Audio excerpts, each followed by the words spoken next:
I say we can be anywhere in Asia every weekend. So let's try it. This time, Vietnam. Yeah, 3 days in Vietnam, door to door. Yay! Vietnam Airlines, very nice. And here we are already. See, so quick. In the hotel room, so pretty, overlooking the city. Round bed. Weird. And then we thought, let's start the first night with a drink. So we found this place called Votri, and it was like, where is this place? And we found a pink room with no door. We're like, what? And then we realized it was a speakeasy. Yeah. Come this way through the dark door. And ooh, who's this guy? He scared the juju out of me. As you enter, wow, what a beautiful bar. So of course we had to have one drink or two or three or four plushies to hug but not take home. And then we went to check out the Bolivian walking street, but crowds, I'm too scared of crowds. But you can check it out if you like.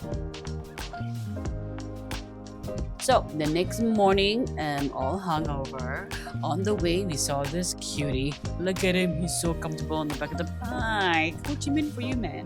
And breakfast, pho hung beef noodles. So come on, this is the best hangover cure. All you gotta do is choose what you like and boom! Best hangover cure. Hangover face incoming! Yeah, that's me. Smiling but actually dying inside. But hey, you got nuts in my tamarind drink. I love it. The soup was umami. It was so lovely and savory. That hot soup just clearing the night away. And that tender beef, crunchy vegetables was the perfect cure. This is the beef blood soup, but don't worry, it's just a rich soup. And then off we went again, this time to the Ho Chi Minh book streets. Lots of books, of course, and lots of things to buy. People reading, I think, Lighthouse in the middle of the street. Oh, you've got gift cards, trinkets, and also handmade rings. Look at that, so beautiful. And of course, more books. It is the book street after all. Or you can just sit down and take a photo and relax, have a coffee, and this bookstore, look at the bookstore. Yeah, it's a miniature. That's right. You can take one home. Or you can just buy a hat. And it was Christmas time, so of course lots of ornaments everywhere, Ho Chi Minh style. Crochet products everywhere. Shopping galore. And it's just so colorful, you're overwhelmed. And then you look up and you go, what, am I in Oxford or something? No, it turns out it's the Notre Dame Saigon. Yeah, it's undergoing renovations at the moment. It's going to be beautiful. And then, of course, more buildings, more things to buy. Got anything to mail? Because we're at the post office. What is it with big buildings being post office back then? I mean, that was the biggest form of communication, right? So it had to be big buildings. And look at it.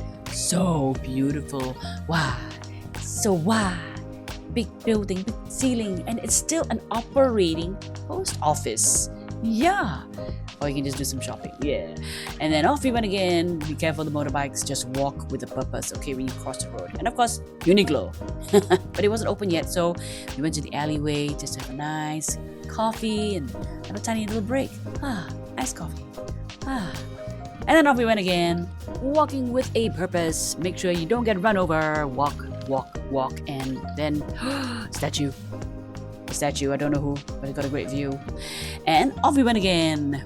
We were looking for a very specific place. What was it? It's one of the biggest, best shopping places. But they're shopping everywhere. Like this, you can buy a tailored dress. You can tailor a dress within a day. 24 hours, you got a brand new suit or a dress. But this is what we were aiming for. Cho Ben Thanh. That's right, look for the clock tower. It's basically like the Chatuchak of Ho Chi Minh. So many things to see. And look for the gate number because at least you know where you entered. But I don't think it's going to matter because you go in and you're like, oh, look at this, look at this, look at that, look at that, look at this, look at that. There's so much to see.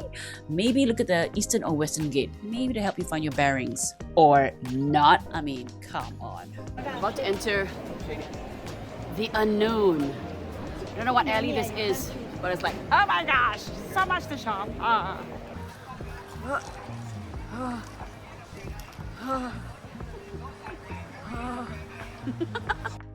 So I thought, whatever, just shop, man. What the fuck? And then food again. That's right, it was time for lunch. And this is a great place for hot plate. That's right, beef steak with eggs, sausage, luncheon meat, and of course they're very fluffy baguettes. The banh mi. Every meal's gotta have one. Oh yeah. And after that, you go home to shower. Because smoky, sweaty, and then off we went again, this time to Sunyata Retreat Spot because we want to relax. Your feet might need a soak at this point. I know mine did. Excuse me while I pass out for a while. And this is my face after. Whoa, blur. After that, time for a boat ride. Yes, and this is still the first day. Come on. The weather held up. It was quite nice. Take the water bus or just book any of the tours online and they'll give you a nice little history while floating down the Saigon River. Oh, Pirates of the Caribbean? No, it was actually a dinner cruise, but it was a lovely float down the Saigon River, taking in history, learning about Ho Chi Minh and also about the richest family in Ho Chi Minh, and then looking at the beautiful lights of the city as the sun goes down. And I thought, why not make a dress? That's right, measure my boobies, and off we went for dinner. After this, yes, pho. Once again, you guessed it. After that, you can do more shopping if you want, but we thought just have dessert and an iced tea nightcap because this was just day one.